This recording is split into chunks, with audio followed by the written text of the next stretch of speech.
Welcome to Statescoop TV. I'm Jake Williams. We're here today with David Elges. He's the Chief Information Officer for Washington, D.C.'s Child and Family Services Agency. David, how are you doing today? I'm doing very well. Thank you for inviting me. Thanks for being here. So David, tell me a little bit, how are you transforming your agency for the digital era? So the place I usually start off when I get that question is very much thinking about one of my favorite authors, Peter Drucker. You know, culture eats strategy for breakfast.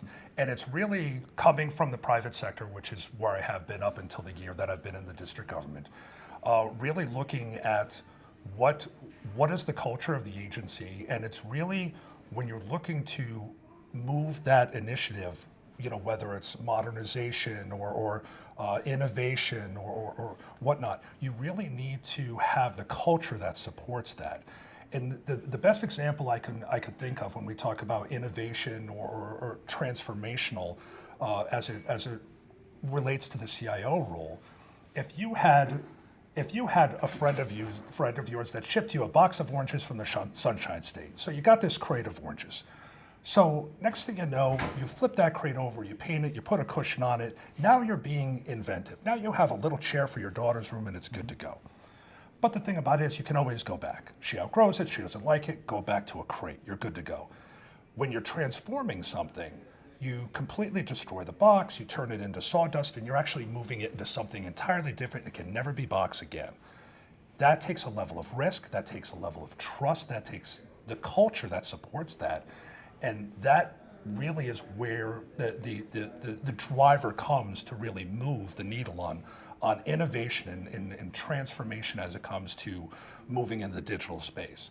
As a lot of us in the district government, as I'm sure in the federal government, are looking to drive that customer experience and really look at the taxpayers and the people that we support as customers, and how we reach out to them and really creating that experience that brings them in to understand and how we can support them better, so that at the end of the day, that we're good stewards of the taxpayers' dollars and how we use those funds to best support them. That's great. And you know, we talked a lot about in this space, you know, about modernization and about all these things. How does legacy modernization really help move your agency's digital services forward?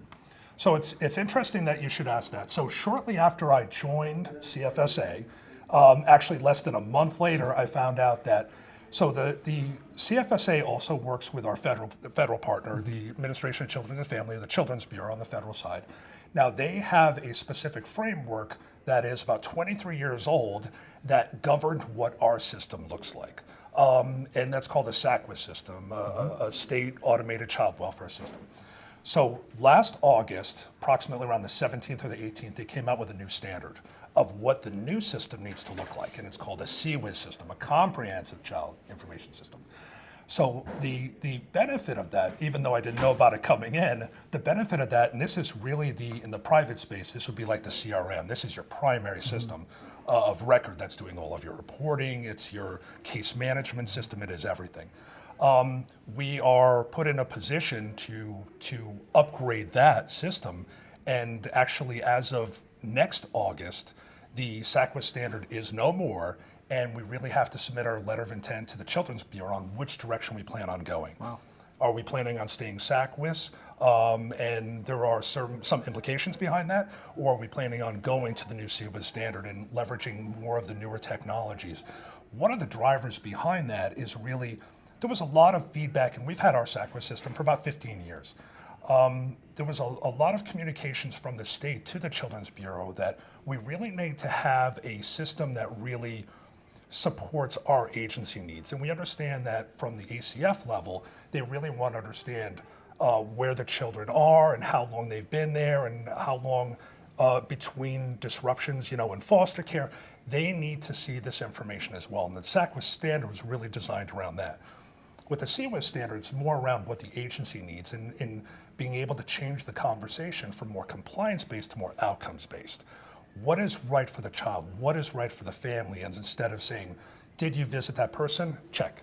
So it's not as compliance-based. So that's really kind of the cornerstone of what we have to do. So this is the project that's about to get kicked off. I'm just standing my PMO office up now, We are looking at that as going to be the next 4 years, standing up this primary system, which basically wraps around and supports the whole clinical practice.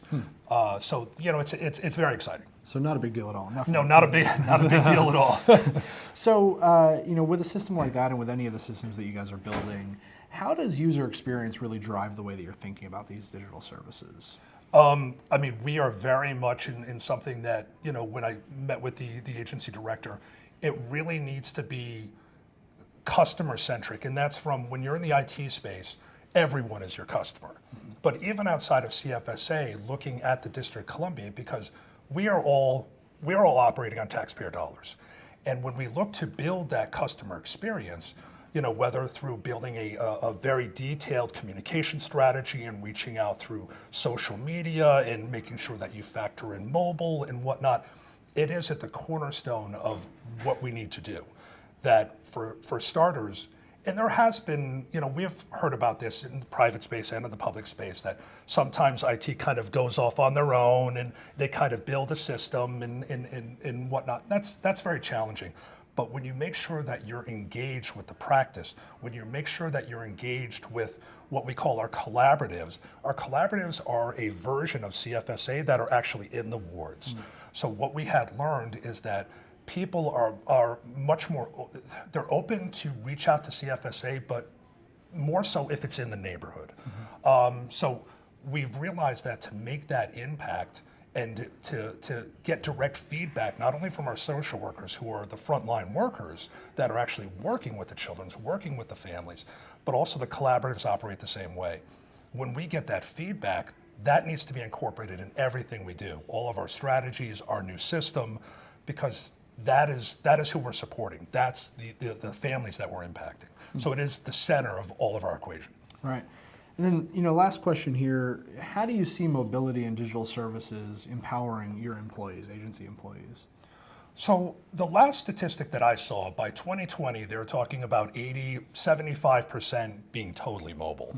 And we have a very mobile workforce as well. I mean, we have, CFSA also has a large DC fleet of cars that, of individuals that have to go out and interact with all the families and whatnot, visit the children in the schools or the parents or whatnot. It's very mobile. So one of the things that we are really driving into is creating, or since I've been here, is really creating a mobile strategy.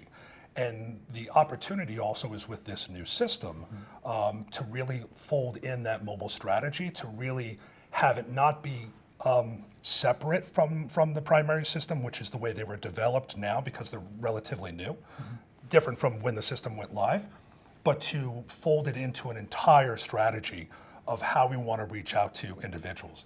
And when you talk about the digital divide, and I believe that digital divide is real, and it's also tied very much with the economic divide in this country, but also in the city, that 90% of adults have phones.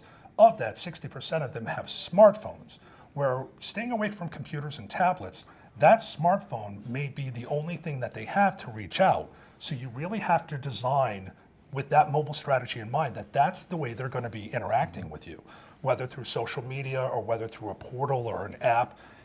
You have to consider that front and center moving forward in any design that we do. David, thanks for being with us today. Thank you. For more about what David Elges is working on in the District of Columbia, check out statescoop.com. I'm Jake Williams, Statescoop's Associate Publisher and Director of Strategic Initiatives, here with David Elges, the CIO for the Child and Family Services Agency in the District of Columbia. Thanks for watching.